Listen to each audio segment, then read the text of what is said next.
املاک نیلام، ملکی خزانے خالی، درآمد و برآمدات کی آڑ میں ملک لٹ گئے،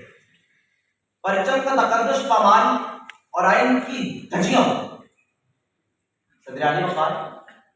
میں ایک پاکستانی ہوں اور پاکستان کی 76.5 سالہ تاریخ ایک خاموش تماشائی بنا بیٹھا۔ میرے لبوں پر کئی سوال مچل جاتے ہیں،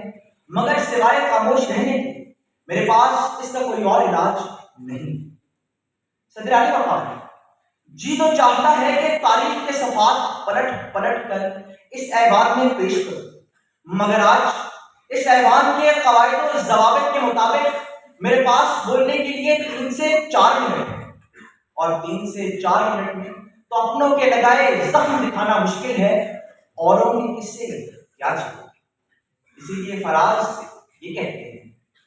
چپ چاپ اپنی یاد میں چلتے رہو فراز، دنیا تو عرض حال سے بے آب ہو گئی۔ صدر اعلی وقار، مخالفت میں موجود تشدد، دکھ، درد، تکالیف کے مارے میرے معصوم مخالفین تو بڑی دیر سے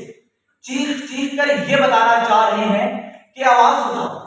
خاموشی کی زنجیریں توڑ ڈالو اور بے زبانی چھوڑ دو، مگر اعلی وقار انہیں سے پوچھیے کہ یہ بطور پاکستانی خاموش کیوں ہو جاتے ہیں جب ان سے پوچھا جائے کہ املاک کس نے نیلام کی، ملکی خزانے خالی کون کر گیا، درآمد و برآمدات کی آڑ میں ملک کون لوٹتا رہا، پرچم کا تقدس پامال کس نے کیا، آئین کی دھجیاں اڑانے والے کون ہیں؟ کوئی اور تو نہیں ہے۔ ہم نے خود ہی تقریب سے اپنے نشیمن ڈھونڈنے کی یہ داستانیں رقم کی ہیں، مگر خاموش ہیں، بے زبان ہیں، کیونکہ ہمیں خبر ہے لٹیروں کے سب ٹھکانوں کی، شریک جرم نہ ہوتے تو مخبری کرتے، شریک جرم نہ ہوتے تو مخبری کرتے۔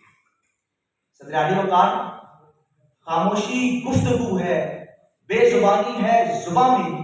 کس پیش کردہ قرارداد میرے سکوت کو عبادت کا درجہ عطا کیا، اور میں برملا اپنی خاموش صفتی کو نعمت خداوند سمجھتا ہوں، کیونکہ حالات کچھ اس ڈگر پہ چل رہے ہیں کہ اپنا غم سب کو بتانا ہے تماشا کرنا۔ عالی وقار، مذہبی فساد کی آڑ میں اپنے ہی مسلمان بھائیوں کا خون بہانے والے کوئی اور نہیں، ہم خود ہی ہیں۔ سیاست کی آڑ میں اپنے ہی ملک سے بغاوت کرنے والے کوئی اور نہیں، ہم خود ہی ہیں۔ ملک کو ٹکڑے ٹکڑے کرنے والے، سندھو دیش، پختونستان، جات پنجابی جات اور عظیم بلوچستان کا نعرہ لگانے والے کوئی اور نہیں، ہم خود ہی ہیں۔ دل دکھتا ہے، آنکھ میں آنسو بھی بھر آتے ہیں اور دل بے چین ہوتا ہے، مگر عالی وقار، میں جانتا ہوں کہ میرے اس ملک میں میٹرو اسٹیشن جلا دینا،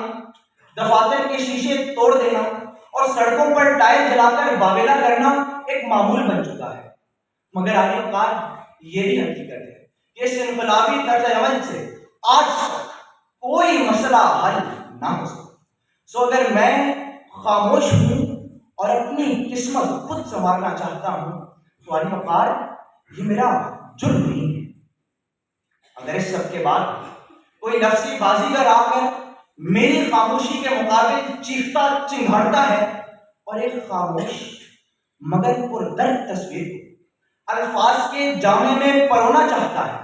تو میں اسے یہ پیغام دینا ضروری سمجھتا ہوں کہ میں یہ کس کے نام لکھوں جو میرے شہر چل رہے ہیں،